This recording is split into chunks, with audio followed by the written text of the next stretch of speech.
Your dog is staring at you again, not the normal stare, the one where they want food or a walk. This is different. You can feel it. There's something in their eyes, a hesitation, a question, maybe even a sadness. They're looking at you like they're trying to remember something, or like they're trying to forget. You call their name. Their tail wags, but just a little, obligatory, mechanical. They come to you when you call, but they stop just short of where they used to stop. That extra 6 inches of distance that wasn't there before. You reach out to pet them, and for just a fraction of a second you see it, the flinch. So small you almost miss it, but it's there. You tell yourself you're imagining it, that you're being paranoid, that everything is fine. Your dog loves you. They've always loved you. Nothing has changed, but something has changed. And the worst part? Deep down you know it. Because animals don't rely on logic or language or social conditioning. They rely on instinct, on energy, on the ineffable sense of who you are at your core. And if that core changed, even slightly, they would know. They would know you're not the same person who left, that you're not the original you, and they would mourn. Let's talk about what your pet can sense. Not what we've trained them to sense, but what they naturally perceive. Because the science is clear. Animals operate on frequencies of perception that humans have long since lost. Dogs can detect cancer in the human body before any medical test shows abnormalities. They can smell the chemical changes that happen in someone's body up to 15 minutes before a seizure occurs. They can sense drops in blood sugar in diabetic patients. They've been documented alerting their owners to heart attacks hours before symptoms manifest. This isn't folklore. This is documented, replicated, studied science. Cats, too. They can sense death. Famously, there was a cat named Oscar who lived in a nursing home and would curl up with patients hours before they passed away. He did this with such accuracy that staff would call families when Oscar chose his next companion. He was right dozens of times. He knew when death was approaching. He could sense the change in a person's energy, their consciousness, their fundamental presence in the world before the body followed. Animals sense earthquakes before seismographs register them. They flee tsunami zones before the waves arrive. They become agitated before storms that are still hours away. They perceive shifts in the electromagnetic field, in barometric pressure, in vibrations that human technology barely registers. So if your pet can sense cancer, seizures, heart attacks, death, natural disasters and energy fields, why wouldn't they be able to sense a change in your consciousness, a shift in your fundamental quantum signature, the replacement of your original self with a version that's almost identical, but not quite? Think about how your pet knows you. Not by your face, though they recognize that. Not by your voice, though they know it. They know you by your smell. Yes, but more than that. They know you by your energy, by the ineffable quality that makes you, you. It's why your dog gets excited when you're still a block away from home, before they can see or hear you. It's why your cat knows you're upset before you've shown any outward signs. They're reading something deeper than behaviour. They're reading your essence. And if that essence changed, if the you who came back from 2020 or 2012 or whenever your personal shift occurred is slightly different from the you who left, your pet would sense it immediately. They would know that the person standing in front of them wearing your face, carrying your memories, living your life, isn't quite the person they bonded with. You've noticed the changes in your pet's behavior. Maybe you've dismissed them, explained them away, but they're there. Let's go through them. Tell me if any of this sounds familiar. Your dog used to greet you at the door with uncontainable joy, jumping, spinning, whimpering with excitement like you'd been gone for years when it was only hours. But now, they greet you, but it's different, more subdued. They come to the door, they wag their tail, they go through the motions, but that raw, desperate joy, that's gone. It's like they're greeting someone they know they're supposed to greet, but someone they don't quite remember why they love so much. You've noticed the changes in your pet's behavior. Maybe you've dismissed them, explained them away, but they're there. Let's go through them. Tell me if any of this sounds familiar. Your dog used to greet you at the door with uncontainable joy, jumping, spinning, whimpering with excitement like you'd been gone for years when it was only hours. But now, they greet you, but it's different, more subdued. They come to the door, they wag their tail, they go through the motions, but that raw, desperate joy, that's gone. It's like they're greeting someone they know they're supposed to greet, but someone they don't quite remember why they love so much. Your cat used to sleep on your chest, purring, their face inches from yours. Now they sleep near you, but not on you. Close, but not touching. They've created distance where there was none before. And when you try to close that distance, when you pick them up and hold them close, they tolerate it. They don't fight it, but they don't melt into it the way they used to. They don't purr with that deep, resonant contentment. They're just waiting for you to put them down.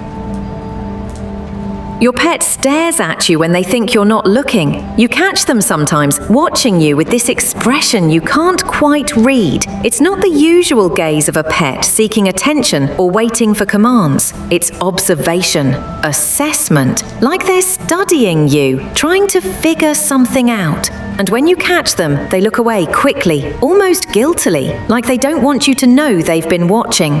They've become hesitant around you, in small ways. They don't bring you their favorite toy as often anymore. They don't demand your attention with the same insistence. When you call them, there's a pause now, a moment of consideration before they come, like they're deciding whether to trust you, whether the person calling their name is the person they should respond to. Some pets have started hiding more, spending time in places they never used to go. Under beds, in closets, in corners of rooms they previously ignored. They're creating escape routes, safe spaces, distance, and when you find them there and try to coax them out, they come, but reluctantly.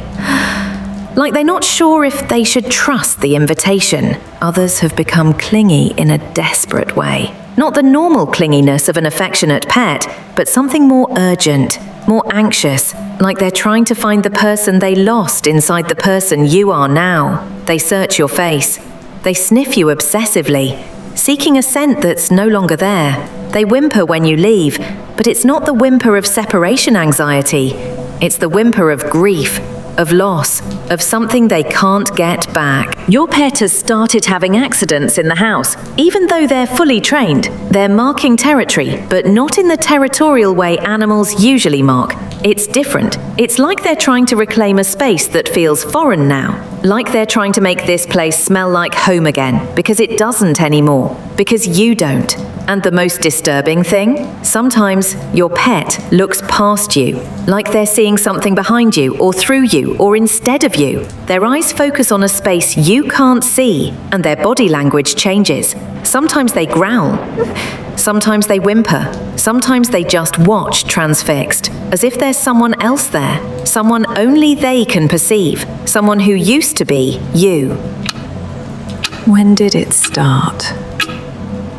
When did your pet begin acting differently toward you? For many people, the behavioral changes began after 2020, after the lockdowns, the isolation, the months spent at home where, theoretically, you and your pet should have bonded more deeply than ever. You were together constantly, every day, all day. Your pet should have become more attached, not less. But for so many people, the opposite happened. They came back from that collective isolation to find their pets treating them like strangers. Or not quite strangers, something worse than strangers, like familiar people who had changed in ways the pet couldn't articulate but could definitely sense. For others, it started earlier, 2012, around the time the world was supposed to end. Your pet went to sleep one night with you and woke up the next morning with someone who looked like you, sounded like you, but wasn't quite you. And they've been mourning the real you ever since. Here's what the theory suggests happened. During these major events, these reality shifts, consciousness transferred. Not physically, not in a body snatcher's way, but quantum mechanically. The you that existed in timeline A, facing some catastrophic end, jumped into timeline B. Your consciousness moved into the nearest available vessel, which was another version of you, in a world where the catastrophe didn't happen. You brought your memories, your personality, your sense of self, but at the quantum level, at the energetic signature level, you're slightly different. The original you of timeline B, the native you, was overwritten, replaced. Your consciousness is piloting a body that's yours but isn't yours. Living a life that's yours but isn't yours. Most people can't tell the difference. Your family can't tell. Your friends can't tell. Even you can't tell. Because you have all the memories, all the history, all the context. To everyone operating on the level of language and logic and learned behaviour, you're the same person. But your pet doesn't operate on that level. Your pet knows you by energy, by essence, by the quantum signature that makes you uniquely you. And that signature changed. You're broadcasting on a slightly different frequency now. Close enough that humans can't detect it, but your pet can. Your pet absolutely can. And they know. They know you're not the original. They know the person they loved, the person they bonded with on a level deeper than words or thoughts, is gone. And in their place is you, an almost perfect copy. A replacement they're supposed to love but can't quite connect with the way they used to. Imagine what that must be like for them. To lose their person, their bonded companion, their entire world, and have no one believe them. To have everyone, including the replacement, act like nothing happened, like everything is fine, like they should just adjust. Your dog can't tell you that you're different. They can't explain that your energy feels wrong, that your scent is slightly off, that the person inside that familiar body isn't the person they knew. They can't articulate the grief they feel for the you they lost. So they just endure it. They live with the replacement. They try to love the replacement, because what else can they do? But that love is complicated by loss, by confusion, by the constant cognitive dissonance of their instincts screaming that something is wrong, while everything around them insists everything is normal. They're gaslit by reality itself. Their experience tells them you're not the same, but they have no way to verify it, no way to confirm it, no one to validate what they're sensing, so they grieve silently. They mourn a loss that no one acknowledges. They adjust to a new person in their life while pretending it's the same person, and they look at you with those eyes. Those questioning, sad, confused eyes, and they try to find the person they lost, somewhere inside the person you are. Some pets withdraw. They protect themselves from the pain of loving someone who isn't quite who they should be. They create distance because it hurts less than constant contact with someone who reminds them of what they lost. They're not rejecting you out of cruelty, they're protecting their own hearts. Others become desperately clingy, obsessively attached, because maybe if they stay close enough, search hard enough, they'll find traces of the original you. They'll catch moments where the original you shines through. They're looking for evidence that the person they loved isn't completely gone, that somewhere inside you, that original consciousness still exists. And here's the heartbreaking part. You feel it too, don't you? You feel the distance. You feel the change in how your pet relates to you. And some part of you, the part that knows you're different now, that knows you came back from 2020 or 2012 or whenever as someone slightly altered, some part of you understands why. You can't give them back the person they lost. You can't return to being the original you because you don't even know exactly what changed or how to change it back. You can only offer them who you are now. This version, this consciousness, this you, and hope that eventually they'll learn to love this you as much as they love the original. But you're not sure they ever will. So what do you do with this information? How do you live with the knowledge that your pet might be mourning a version of you that you don't remember being? That your dog's hesitation and your cat's distance might be evidence of something fundamentally wrong with your existence? You could dismiss it. Tell yourself it's just pet behaviour, just aging, just adjustment to changes in routine. That's easier. That's safer. That doesn't require you to question the nature of your own consciousness and continuity, but you'll still feel it. In quiet moments, when your pet looks at you with those eyes, when they pause before coming when called, when they sleep just a little too far away, when they search your face like they're looking for someone else, you'll feel the truth of it, even if you refuse to name it. Or you could accept it. Accept that something fundamental shifted, that you're not quite the person who bonded with your pet years ago, that consciousness is more fragile and transferable than we'd like to believe, that we're all navigating a reality that might not be the original reality, in bodies that might not be our original bodies, with memories that might not be our original memories.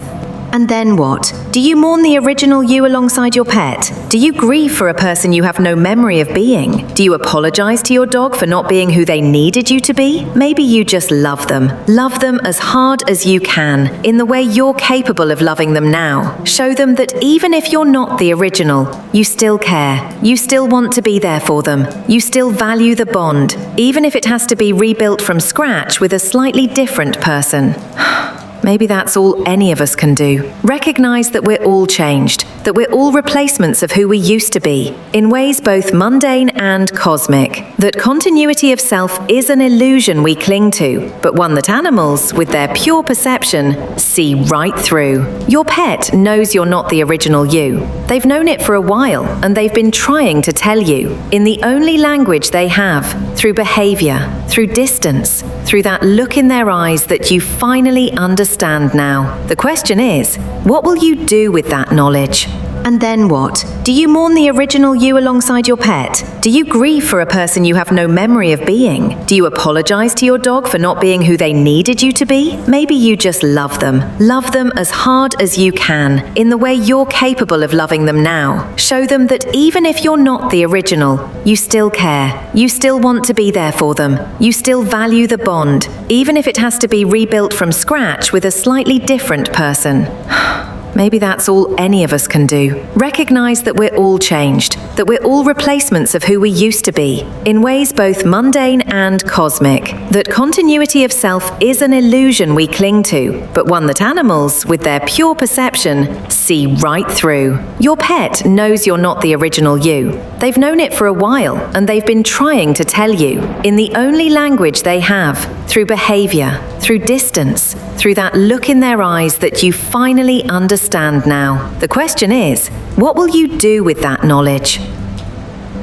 Tonight, when you get home, your pet will be there. They'll greet you, or they won't. They'll come when you call, or they'll hesitate. They'll look at you with those eyes, and you'll wonder what they see, who they see. And maybe, just for a moment, you'll wonder if they're right. If the person looking back at them really isn't the person they remember. If somewhere, in some other timeline, the original you still exists, confused about why their pet is acting strange. While here, in this timeline, you exist, confused about why your pet is acting strange. Two versions of you, in two versions of reality, both experiencing the same loss from different sides.